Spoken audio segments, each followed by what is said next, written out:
प्रभु यीशु मसीह के मधुर नाम में मैं आप सबों को नमस्कार करता हूं।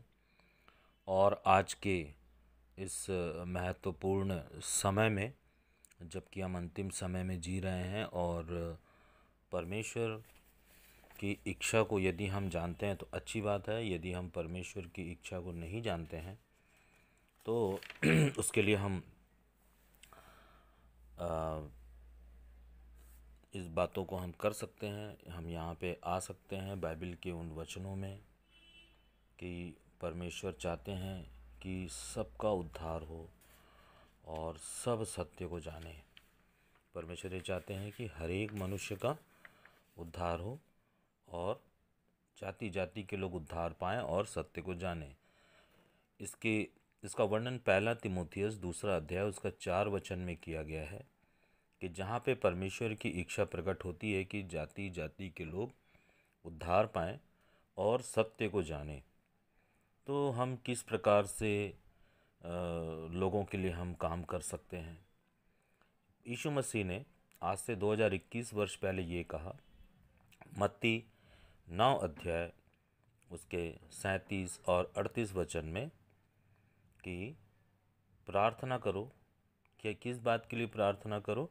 कि मज़दूरों को भेजने के लिए प्रार्थना करें। मज़दूरों को भेजने के लिए प्रार्थना करें का अर्थ है कि नए अगुवे तैयार होने पाएँ, जाति जाति के बीच नए अगुवे तैयार होने पाएँ। प्रभु यीशु मसीह ने कहा कि पिता से प्रार्थना करो कि खड़ी फसल तो बहुत है और पक्की वो फसल क्या हो गई है, पक भी गई है, अर्थात नष्ट होने वाले लोग हैं। और पिता से विनती करो कि वे असंख्य मज़दूरों को भेजे ताकि फसल काटी जाए। सुसमाचार प्रचार के तरीकों को प्रभु यीशु मसीह ने लूका रचित सुसमाचार में भी उसके 10वें अध्याय में उन गूढ़ रहस्य की बातों को प्रकट किया है। वहाँ पर यीशु मसीह ने 70 चेलों को 70 व्यक्तियों को नियुक्त किया और उन्हें अपने आगे आगे दो दो करके प्रत्येक नगर और स्थान को भेजा जहाँ वह स्वयं जाने पर था। उसने उनसे कहा, फसल तो बहुत खड़ी है, मजदूर थोड़े हैं, अतः खेत के मालिक से विनती करो कि वह अपने खेत में मजदूरों को भेजे। जाओ, देखो, मैं तुम्हें मेमनों के समान भेड़ियों के मध्य भेजता हूँ।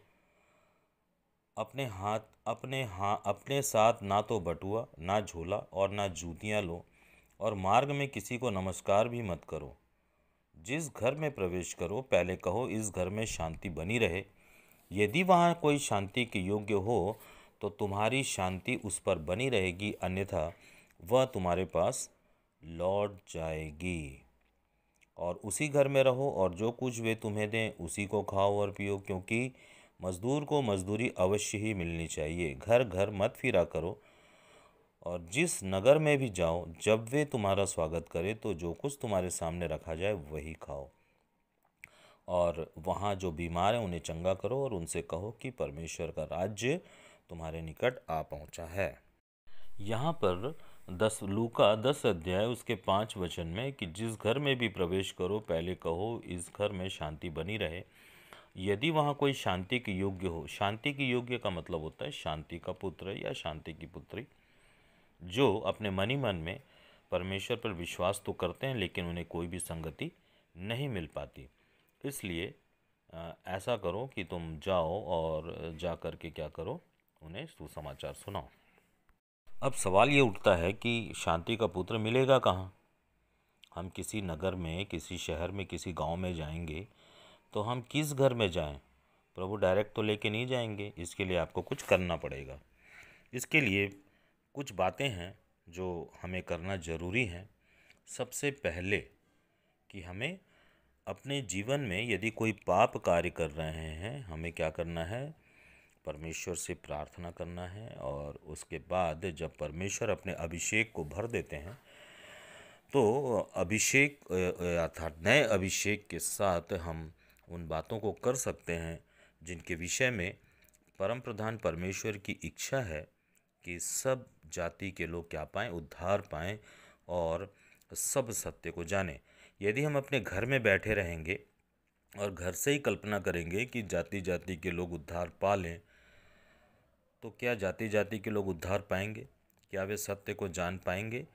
परमेश्वर कार्य करते हैं, लेकिन परमेश्वर को कार्य करने के लिए मनुष्यों की आवश्यकता होती है, और परमेश्वर अपने कार्य को पूरा करने के लिए मनुष्यों को चुनते हैं, उन्हें ठहराते हैं, और उन्हें उनके द्वारा वे अपने कार्य को पूरा करते हैं। इसलिए अब हमारा पहला कर्तव्य ये होता है कि हम इस बातों को हम वचन से देखेंगे। दूसरा इतिहास 7 अध्याय उसका 14 वचन। दूसरा इतिहास 7 अध्याय उसका 14 वचन। और वचन क्या कहता है? और यदि मेरे लोग जो मेरे नाम के कहलाते हैं, क्या बोल रहे हैं यहाँ पे? कि यदि मेरे लोग जो मेरे नाम के कहलाते हैं। हम थोड़ी देर इस वचन के पहले जो वाक्य उसमें रुक करके हम यह सोचें कि क्या सचमुच हम परमेश्वर के नाम के कहलाते हैं? यदि हम वास्तव में परमेश्वर के नाम के कहलाते हैं, तो हमारा प्रतिदिन का एक एक एक कर्तव्य हो जाता है, प्रतिदिन की हमारी एक भूमिका होती है, प्रतिदिन हमें उस पड़ाव में से होकर के गुजरना पड़ता है। वो क्या पड़ाव है? कि और यदि लोग जो मेरे नाम के कहलाते हैं, यदि मेरे लोग जो मेरे नाम के कहलाते हैं दीन होकर प्रार्थना करें, मेरे दर्शन के खोजी होकर अपने बुरे मार्गों से फिरें, तब मैं स्वर्ग में से सुनकर उनका पाप क्षमा करूंगा और उनके देश को ज्यों का त्यों कर दूंगा। हम यहाँ पर देश की जगह हम यहाँ पर कलीसिया भी ले सकते हैं, हम यहाँ पे व्यक्तिगत किसी स्वयं व्यक्ति को भी ले सकते हैं कि वो क्या करेगा? ज्यों का त्यों कर देगा, अर्थात क्या कर देगा? नया कर देगा। ऐसा दुनिया में कोई व्यक्ति नहीं है जो पाप के अनुभव से नहीं गुजरता है, और ये एक अलग चैप्टर है, इसके बारे में कभी और चर्चा करेंगे। लेकिन मुख्य बात यह है कि हमें प्रतिदिन क्या होना है? दीन होकर के प्रार्थना करना है, और परमेश्वर के दर्शन क्या है उसे हम उन बातों को समझें और अपने बुरे मार्गों से फिरें, और तब मैं स्वर्ग में से सुन कर के उनका पाप क्षमा करूँगा और उनके देश को ज्यों का त्यों कर दूँगा।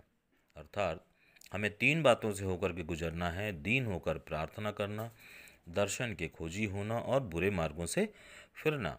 जब ये बातें हमारे जीवन में होती हैं, तब हम मन फिराव की अवस्था में आते हैं, और परमेश्वर क्या करते हैं? हमारा एक अभिषेक करते हैं, हमें एक नए अभिषेक को करते हैं।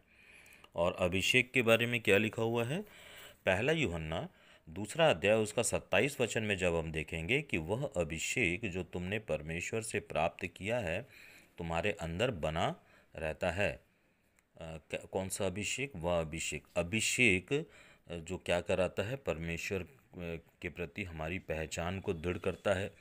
अभिषेक हमें परमेश्वर के कार्यों की ओर ले जाता है। अभिषेक हमें परमेश्वर की इच्छा को समझने की ओर ले जाता है, और अभिषेक जो रहता है वो परमेश्वर की वह सामर्थ होती है कि हम उस पवित्र दशा में हम परमेश्वर के कार्यों को कर सकते हैं।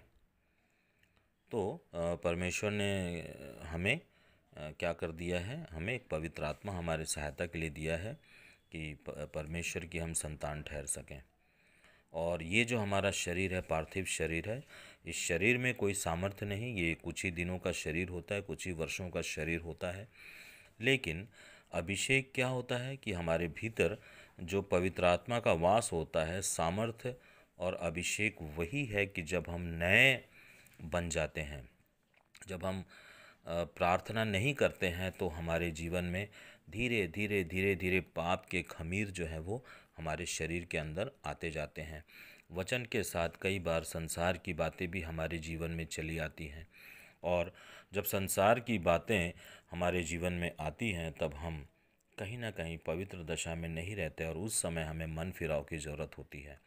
जब हम मन को फिरा लेते हैं, जब हम परमेश्वर की ओर मुड़ जाते हैं, तब ही परमेश्वर हमें अभिषेक से भरते हैं, परमेश्वर की सामर्थ्य से वो हमें क्या कर देते हैं? भर देते हैं। यदि हम यूं ही सोचें कि हम जा कर के लोगों को सुसमाचार सुनाएं, तो हम सुसमाचार नहीं सुना सकते, क्योंकि वहाँ पर हम बुद्धि के द्वारा कार्य करेंगे। लेकिन परमेश्वर की इच्छा को समझ करके, परमेश्वर के दर्शन के खोजी हो करके जब हम नम्र होंगे और हम बुरे मार्गों से फिरेंगे, तभी परमेश्वर हमारे अंदर नए अभिषेक को भरते हैं और वह नया अभिषेक हमारे जीवन में कार्य करता है। इसलिए मन फिराव की जो दशा है, परमेश्वर की ओर मुड़ने की जो दशा है, वो और पश्चाताप की जो दशा है, वो हमारे जीवन में प्रतिदिन होनी चाहिए।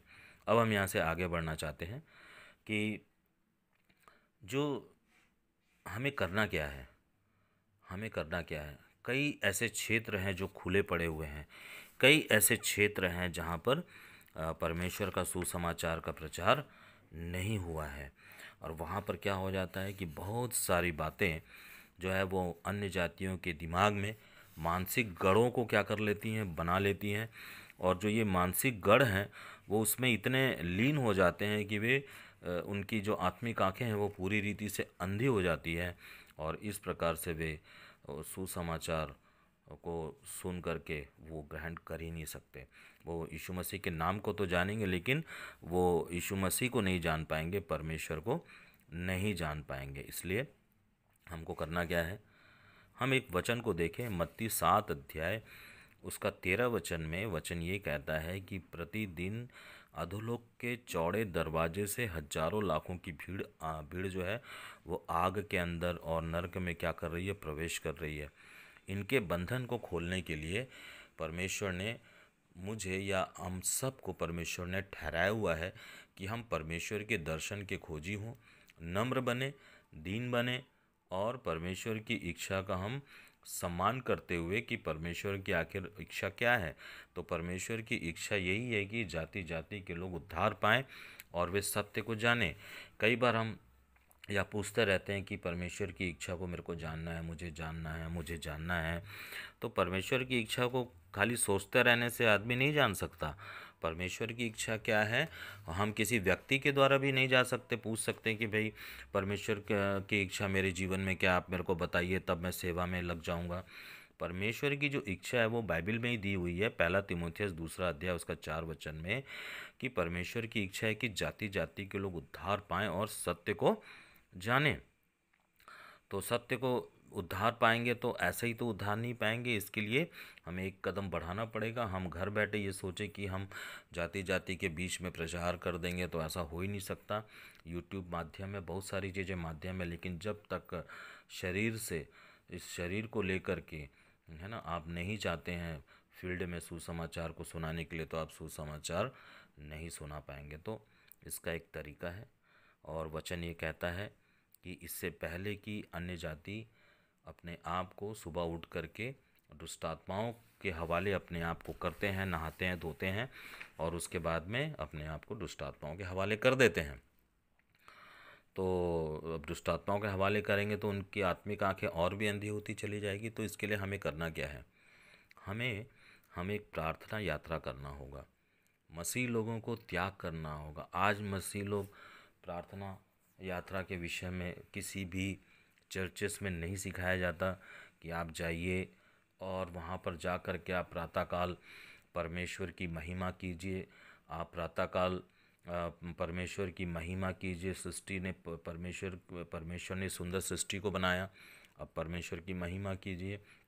और साथ ही साथ हमें वहाँ पर प्रार्थना भी करना है कि प्रभु, यहाँ पर बहुत सारे अधोलोक के फाटक हैं, हम यीशु मसीह के नाम से अधोलोक के फाटक को बंद करते हैं और स्वर्ग के फाटक को खोलते हैं। प्रभु, यहाँ पे जितने भी अन्य जाति के लोग हैं, वहाँ पर वे अन्य जाति जो हैं उनके मानसिक गढ़ को हम ढाते हैं, और मानसिक गढ़ को हम उनके ढाते हैं, हर एक कल्पनाओं को ढाते हैं।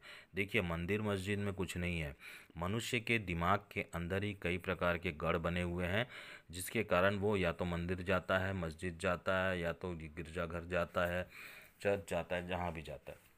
तो गढ़ कहाँ पर है? मस्तिष्क में है। मस्तिष्क सबसे बड़ा घर है, और शैतान का सबसे बड़ा हथियार हमारा मस्तिष्क होता है। वो अपने विचारों को हमारे मस्तिष्क में डालता है और कहता है कि ये जो मिट्टी का मूर्ति, यही तुम्हारा ईश्वर है। और हमें क्या करना है कि हमें प्रातःकालीन यात्रा के द्वारा, प्रार्थना यात्रा के द्वारा, इससे पहले कि लोग सोए हुए हैं, उठे नहीं हैं सुबह और अपने काम में नहीं लगे, इसके पहले कि वे उठ करके, अन्य जाति उठ करके अपने आप को दुष्ट आत्माओं के हवाले करें, हमें क्या करना है, उस क्षेत्र में प्रार्थना यात्रा करते हुए हमें उस क्षेत्र को क्या करना है, बांधना है और दुष्ट आत्माओं के गढ़ों को तोड़ना है, जो मानसिक गढ़ है उनको तोड़ना है, ढाना है। इसलिए पौलुस क्या कहता है कि इसलिए परमेश्वर के पहचान के विरोध में उठने वाली हर एक कल्पनाओं को और हर एक भावनाओं को यीशु मसीह के नाम से हम क्या करते हैं, खंडन करते हैं और यीशु मसीह के नाम से उन्हें आज्ञाकारी होने का हुक्म देते हैं, ऐसा पौलुस कहता है। और जब तक आज्ञा पालन ना हो जाए, है ना, जब तक आज्ञा पालन ना हो जाए तब तक हम क्या करें, उन्हें दंड देने के लिए तैयार है। हम दुष्ट आत्माओं को दंड दे सकते हैं, परमेश्वर ने हमें ऐसा अधिकार दिया हुआ है। दूसरा कुरिन्थियों उसका 10 अध्याय उसका 15 वचन में यह लिखा हुआ है कि परमेश्वर के पहचान के विरोध में क्या उठती है, मनुष्य के जीवन में जो भावनाएं होती हैं, कल्पनाएं होती हैं और हर एक जो ऊंची बात होती है, यही परमेश्वर के पहचान का विरोध है। परमेश्वर के पहचान का विरोध क्या है कि मनुष्य के जीवन में भावनाएं, कल्पनाएं, ऊंची बात, ये सारी चीज़ें अर्थात वे परमेश्वर को नहीं पहचानते, लेकिन परमेश्वर के पहचान के विरोध में वो अपनी भावनाओं, कल्पनाओं और ऊंची बात के द्वारा वे अपने जीवन में परमेश्वर का विरोध करते हैं। तो क्या करना है कि इसलिए परमेश्वर के पहचान के विरोध में उठने वाली हर एक कल्पनाएं, हर एक भावनाएं और हर एक ऊंची बात का हम क्या करते हैं, खंडन करते हैं यीशु मसीह के नाम से। और हर एक भावना, कल्पना और ऊंची बात को मसीह में कैद करके मसीह का आज्ञाकारी बनाते हैं तथा प्रत्येक बंदी बनाने वाली आत्मा दुष्ट आत्माओं को चिताकर छोड़कर जाने का हुक्म देते हैं। यहाँ पे अंतिम बात क्या लिखा हुआ है पौलुस ने कि प्रत्येक बंदी बनाने वाली आत्मा दुष्ट आत्माओं को चिताकर छोड़कर जाने का हुक्म देते हैं। वहाँ पर बाइबल में क्या लिखा हुआ है कि हम प्रत्येक जो अवज्ञा करने वाले लोग हैं, अवज्ञा करने वाली दुष्ट आत्माएं हैं, उन्हें हम दंड देने के लिए तैयार हैं। तो हमारा जो युद्ध है वो मांस और लहू से नहीं है। हमारा युद्ध किसी न जाति से है, न किसी धर्म से है, न किसी व्यक्ति से है, न किसी विचारधारा से है। हमारा युद्ध एक मानसिक गढ़ से है।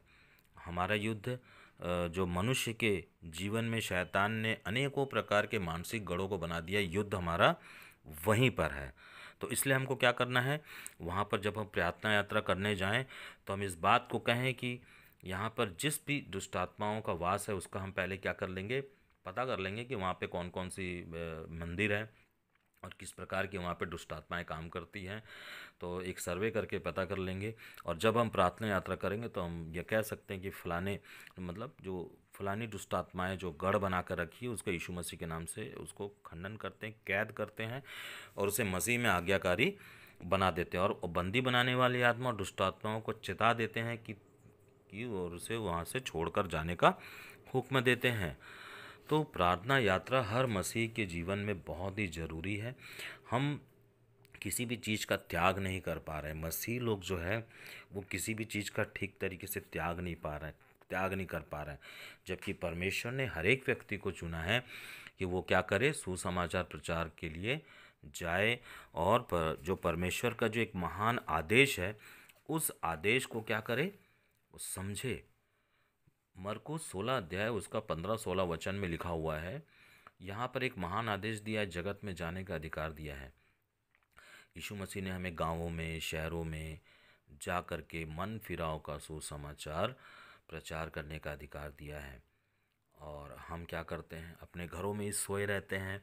हम अपने समय को यूट्यूब में खर्च कर देते हैं, हम अपने समय को अन्य अन्य बातों में खर्च कर देते हैं। लेकिन मैं एक बात मैं बता दूं कि स्वर्ग आपको देख रहा है, परमेश्वर आपको देख रहे हैं, स्वर्गदूत आपको देख रहे हैं और वो ये चाहते हैं कि ये क्या करें, उठें और प्रार्थना यात्रा में जाएं। लेकिन तुरंत प्रार्थना यात्रा में ना जाएं, क्योंकि इससे पहले हमें पवित्र होने की ज़रूरत है ना। जब तक हम पवित्र ना होंगे तब तक हमें हियाव नहीं होगा कि हम क्या करें, प्रार्थना यात्रा करें और शैतान को, दुष्ट आत्माओं को क्या करें, वहाँ से खदेड़ें। तो मरकुस 16 अध्याय उसका 15-16 वचन में हम देखते हैं कि महान आदेश प्रभु यीशु मसीह ने दिया हुआ है। और हम एक मिनट रुक करके ज़रा सोचें कि क्या सच में हम महान आदेश का पालन करते हैं। हमें जाने के लिए बोला गया है लेकिन हम घर के अंदर बैठे रहते हैं। और इस अंत्य के समय में, जबकि इस संसार में कलीसियाओं का विरोध होता है, यीशु मसीह का विरोध होता है, तो हम विरोध करने वाले के पीछे चले जाते हैं, लेकिन जो बात हमें करने के लिए कहा गया वो उन बातों को हम नहीं करते। हम अपने आप को एक लीडर साबित करने के लिए हम मैनेजमेंट से बात करते हैं, बहुत सारे लोगों से बात करते हैं और हम तरह तरह की बातें करते हैं, लेकिन यीशु मसीह ने ऐसा नहीं कहा। यीशु मसीह ने कहा कि जो तुम्हें सताता है उनके लिए प्रार्थना करो। लेकिन इससे बहुत ही बढ़ करके यीशु मसीह ने हमें महान आदेश या जगत में जाने का अधिकार दिया हुआ है, और जगत में जब तक कोई नहीं जाएगा तब तक सुसमाचार का प्रचार नहीं होगा। और देखिए यहाँ पे जातियाँ जो हैं, हमें क्या करना है, जाति जाति के लोगों की आत्मिक आंखें खुलने पाए, इसके लिए हमें क्या करना है, प्रार्थना करना है। दूसरा कुरिन्थियों 4:4 के अनुसार हमें जब हम प्रार्थना यात्रा करें तो हम एक व्यक्ति ना करें बल्कि हम समूह में प्रार्थना यात्रा करें।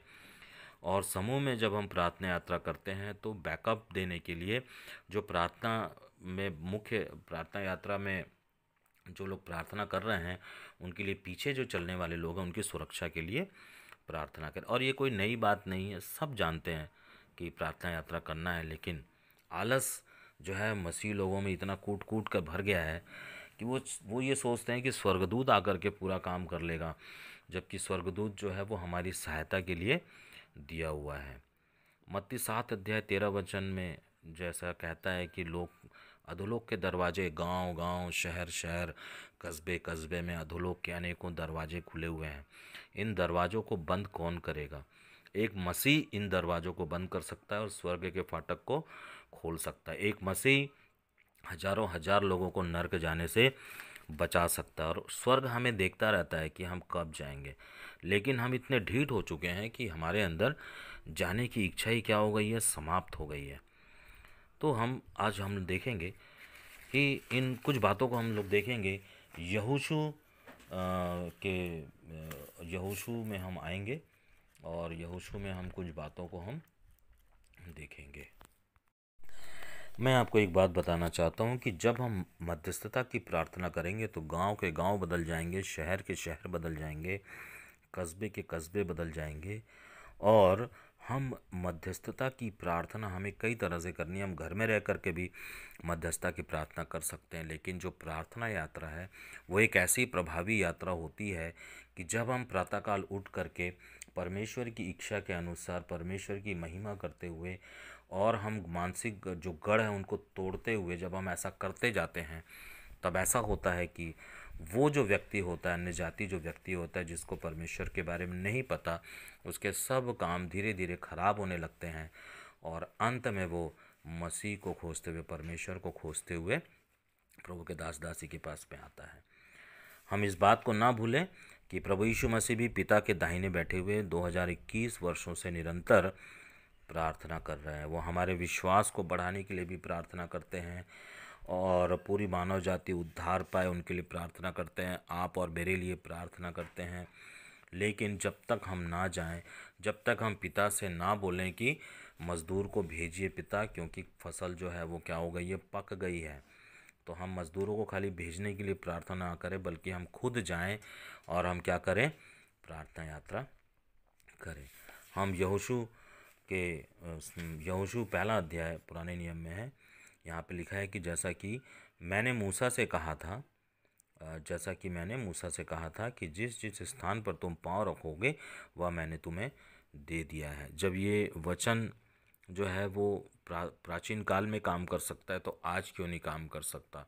क्योंकि बाइबल का जो वचन है, परमेश्वर कभी नहीं बदलता और वचन की सामर्थ्य भी कभी नहीं बदलती। कि जिस स्थान पर हम प्रार्थना यात्रा के द्वारा पाँव रखेंगे, हम वहाँ पे प्रार्थना यात्रा करेंगे, मानसिक गढ़ों को ढाएंगे, लोगों को स्वतंत्र करेंगे और शैतानों और दुष्टात्माओं को भगाएंगे और वहाँ पर जितने भी अधोलोक के फाटक है उन फाटकों को बंद करेंगे। तब हम वहाँ उस स्थान में हम बहुत ही शीघ्र से बहुत सारे परिवर्तन को हम देखना शुरू कर सकते हैं। यहोशू 1:5 लिखा है कि तेरे जीवन भर कोई भी मनुष्य तेरे सामने ठहर नहीं सकेगा। जिस प्रकार मैं मूसा के साथ रहा उसी प्रकार तेरे साथ भी रहूँगा। ना तो मैं तुझे धोखा दूंगा और न त्यागूंगा। हियाव मान और दृढ़ हो, क्योंकि इन लोगों को तू ही उस देश पर अधिकार दिलाएगा जिसको इन्हें देने की शपथ मैंने इनके पूर्वजों से खाई थी। और लिखा है वचन में कि तू केवल याव बांध और अत्यधिक दृढ़ हो। हमें क्या करना है? याव बांधना है और दृढ़ होना है, और हमें ना दाहिने मुड़ना है ना बाएं मुड़ना है, और हमें आज्ञा के अनुसार हमें क्या करना है? सावधान रहना है।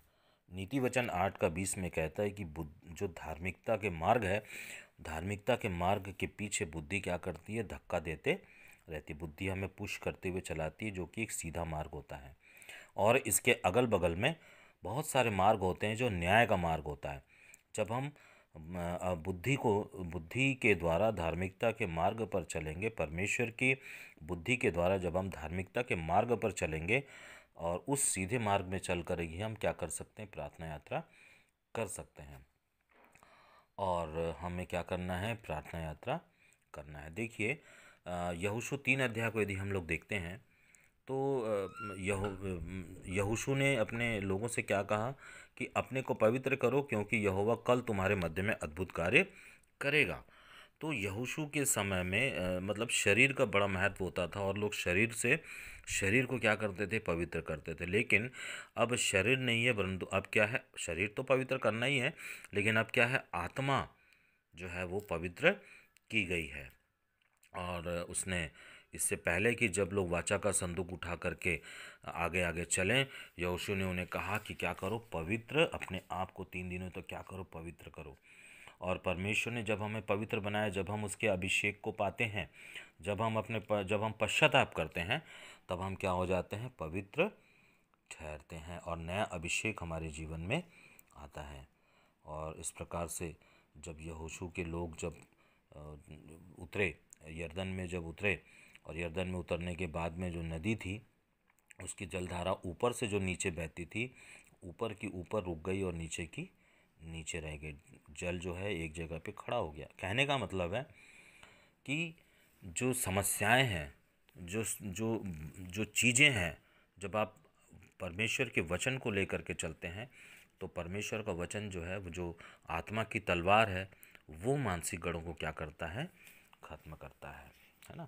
मानसिक गढ़ को परमेश्वर का वचन ढाता है। और जब हम थोड़ा सा और भी हम लोग वचन को ज़रा आगे देखते हैं, तो हम देखते हैं कि किस प्रकार से इज़राइली लोग जो थे वो 6 दिन तक बिना किसी आवाज़ के, लेकिन वे क्या करते थे? तुरी वगैरह फूंकते थे, लेकिन जय जयकार उन लोग नहीं करते थे। लेकिन 7वें दिन उन्होंने क्या किया? जय जयकार किया, और उन्होंने तुरी फूका और ऊंचे स्वर में जय जयकार किया। और शहरपनाह, यरीहो की शहरपनाह सबसे मजबूत दीवार थी, और वो दीवार क्या हो गई? गिर गई।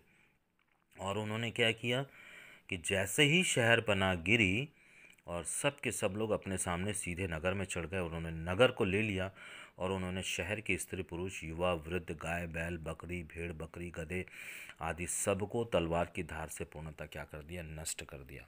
ध्यान दें कि यहाँ पे तलवार की बात की गई है, जो कि शारीरिक रूप से उस समय समाप्त कर दिया जाता था दुश्मनों को। लेकिन जब यीशु मसीह आए, तो वे पूरे संसार के लिए आए। वे नहीं चाहते कि किसी का नाश हो, इसलिए यीशु मसीह ने हमें क्या दिया? वचन दिया है ना, आत्मा की तलवार दिया। यहोशू ने क्या किया? यहोशू और उसके लोगों ने मार काट मचा के लोगों को ख़त्म कर दिया। लेकिन हमें किसी को मार काट मचा के ख़त्म नहीं करना है, वरन उनके मानसिक गढ़ को आत्मा की तलवार से, वचन से क्या करना? उनको ढाना है। और जब तक हम ऐसा नहीं करेंगे, तब तक जो गढ़ है वो क्या बने रहेंगे, और धीरे धीरे लोग अधोलोक में जाते रहेंगे। और जब हम और आप जब न्याय के सामने पहुंचेंगे, तो जब ये बातें कही जाएंगी कि हम मैंने तो तुमको इन सारी बातों को दिया था कि आप ऐसा करो, आपने ऐसा क्यों नहीं किया, तो क्या हम परमेश्वर के पुत्र के सामने ठहर पाएंगे? क्या परमेश्वर के सामने हम ठहर पाएंगे? हम इस बातों को हमेशा स्मरण रखें कि जिस प्रकार से यहोशू और इज़राइलियों ने क्या किया, 7 दिन तक उन्होंने प्रार्थना यात्रा किया। 7 दिन तक उन्होंने क्या किया? तुरी फूका, और परमेश्वर का सामर्थ्य जो था वहाँ पर काम करता रहा। इसी प्रकार से जब हम प्रार्थना यात्रा में जाते हैं, तो वचन, आत्मा की तलवार जो वचन है, वो हमारा वो उसकी सामर्थ्य के द्वारा गढ़ ढह जाते हैं। और साथ ही साथ स्वर्ग भी हमारे साथ क्या लगा रहता है कि जब लोग यहाँ से जा रहे तो हम उनकी क्या करें? मदद करें। और इस प्रकार से एक आत्मिक युद्ध होता है। और आत्मिक युद्ध में जो परमेश्वर के जो स्वर्गदूत हैं, विशेष स्वर्गदूत हैं, वो भी उस स्थान पर युद्ध करने के लिए आते हैं और वे दुष्ट आत्माओं को नाश करते हैं, दुष्ट आत्माओं को मार काट करके भगा देते हैं। तो कहने का मतलब है कि हम मध्यस्थता की प्रार्थना कब करेंगे? क्या जब हम सो जाएंगे तब करेंगे? जब हम मिट्टी में मिल जाएंगे तब कर पाएंगे? इससे पहले कि हमारी आयु समाप्त हो जाए, इससे पहले कि हमारे दिन समाप्त हो जाएं, क्योंकि परमेश्वर का वचन कहता है कि तुम्हारे बाल भी गिने हुए हैं, अर्थात हमारी आयु भी क्या है? गिनी हुई है। हमारी आयु एक तय है, लेकिन इस तय जो आयु है, उस आयु के पहले हर किसी विश्वासी को परमेश्वर क्या करते हैं? एक मौका देते हैं, और उस मौके पर जो काम करता है वो चौका लगाता है। कहने का मतलब है कि परमेश्वर ने जो आज्ञा हमें दी है कि जाओ और जाकर लोगों को सुसमाचार सुनाओ, तो हमें क्या करना है? जाना है और हमें क्या करना है? सुसमाचार सुनाना है। बहुत सारी बातें यहाँ पे, बहुत सारी बातें हैं, और यहाँ पे ऐसी बातें हैं कि हमें क्या करना है? दुष्ट आत्माओं को हमको क्या करना? निकालना। हम इस वक्त जब हम प्रार्थना यात्रा करते हैं तो हम किसी से बात नहीं करते, और हम केवल प्रार्थना यात्रा करते हैं, और हम वचन की सामर्थ्य को हम बोलते हैं। वचन जो है सामर्थी वचन होता है, और वचन की सामर्थ्य को जब हम बोलते हैं, क्योंकि मत्ती 18 अध्याय उसका 18 से 20 में लिखा हुआ है कि जो कुछ हम विश्वासी गण पृथ्वी पर बांधेंगे वह स्वर्ग में बंधेगा, और जो कुछ हम विश्वासी पृथ्वी पर खोलेंगे वह स्वर्ग में खुलेगा। कलीसिया को एक अधिकार दिया हुआ है कि हमें क्या करना है? नर्क के फाटक को क्या करना है? बंद करना है। स्वर्ग के फाटक को खोलना है। शैतान के साम्राज्य को बांधना है, स्वर्ग के राज्य को खोलना है। लोगों के मानसिक गढ़ों को बांध कर क्या तोड़ना है? उन्हें मुक्त करना है। किस बात के लिए? कि वे भी उद्धार पाएँ, उन्हें अनंत जीवन के लिए वे भी आगे आने पाएँ। और इससे परमेश्वर की इच्छा भी पूरी होती है कि जाति जाति के लोग क्या पाएँ? उद्धार पाएँ, और वे सत्य को जाने। हमें ठहरना है, और ठहरने के बाद में प्रार्थना करके हमें आत्मिक युद्ध की घोषणा करना है। और उस आत्मिक युद्ध को जब हम प्रार्थना यात्रा के द्वारा करते हैं तो हम देखेंगे कि बहुत कम समय में ही वहाँ पे बहुत सारे परिवर्तन आने लग जाते हैं, और वहाँ पर आपके लिए मार्ग परमेश्वर खोलते हैं, और आपको एक शांति का पुत्र मिलता है, जिससे आप जल्दी ही वहाँ पे कब्जा करते हैं, और कब्जा करके उस स्थान को हम बचा लेते हैं। क्योंकि ऐसा नहीं है कि केवल प्राचीन काल के वचन अब काम नहीं करते, क्योंकि प्राचीन काल का वचन और आज का वचन में कोई ऐसी अंतर नहीं है। और यीशु मसीह ने कहा कि मैं व्यवस्था को नष्ट करने नहीं, परंतु व्यवस्था को पूरा करने के लिए आया हूँ।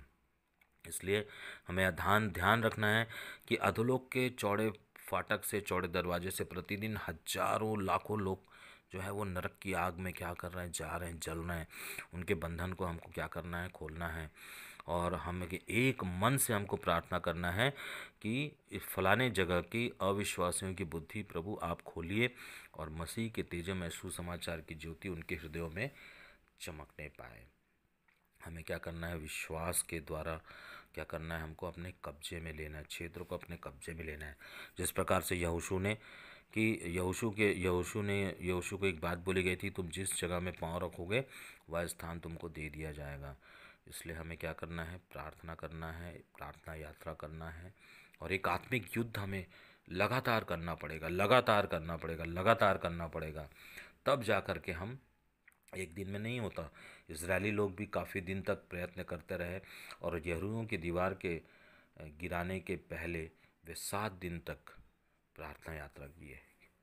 यहाँ पर एक बात है कि क्या वे रात में सो पाते होंगे? नहीं, वे पूरी रीति से प्रार्थना में बिताते होंगे, पूरी रीति से परमेश्वर के अधीनता में और पवित्रता की दशा में बने रहे होंगे। और जब उन्होंने उस आज्ञा को माना, यहोशू की आज्ञा को माना, तब जा कर के यरीहो की दीवार गिर गई, और इस प्रकार से वहाँ पे वे लोग क्या कर लिए? कब्जा कर लिए। इसलिए ये बहुत आवश्यक है ये बातें कि हम वास्तव में हम प्रार्थना यात्रा के महत्व को हम समझें। और मैं विश्वास करता हूँ कि ये वचन जो भी सुन रहा है इसको ज़रूर से आप शेयर कीजिए। इसके पहले मैंने कभी भी वचन को शेयर करने के लिए नहीं कहा, लेकिन मैं आपसे अनुरोध करता हूँ कि इस वचन इस जो ये जो टॉपिक है, इस टॉपिक को ज़रूर से आप शेयर कीजिए, हज़ारों लाखों में शेयर कीजिए। क्योंकि बहुत सारी बातें हैं जो बिना प्रार्थना के पूरी नहीं हो सकती।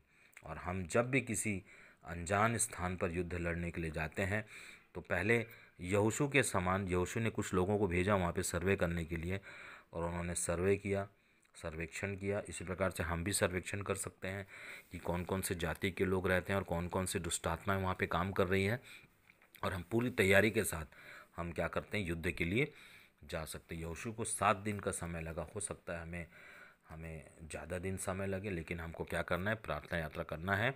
और यहोशू के वचन पर जो विश्वास करता है, जो वचन पर जो विश्वास करता है, चाहे वो यहोशू के द्वारा हो या कोई भी बातें हों, वचन पर विश्वास करना ज़रूरी है। और हमें क्या रहना है, सचेत रहना है।